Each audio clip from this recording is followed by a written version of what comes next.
વડોદરામાં food and drugs વિભાગની સફળતા મળી છે। નશાકારક કફ સિરપના વેચાણના રેકેટનો પર્દાફાશ થયો છે। નકલી બિલ સાથે નશાકારક સિરપનું વેચાણ સન ફાર્મા રોડ પર એસડી ફાર્મા પેઢીમાં દરોડા પડ્યા છે। ઉત્તર પ્રદેશથી બોગસ બિલ સાથે સિરપનો જથ્થો ખરીદ્યો હોવાની માહિતી છે।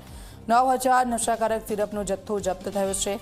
હરણીની એચએ એન્ટરપ્રાઇઝ અને અમદાવાદની પ્રાંસી કંપનીમાં કરાયો હતો સપ્લાય। વડોદરા અને અમદાવાદની 3 કંપનીઓને મંજૂરી રદ થઈ છે। તો સન ફાર્મા રોડ પર એસડી ફાર્મા પેઢીના દરોડા 9000 નશાકારક સિરપનો જથ્થો જપ્ત કરવામાં આવ્યો છે। ઉત્તર પ્રદેશથી આ સિરપનો જથ્થો ખરીદ્યો હોવાની પણ માહિતી છે।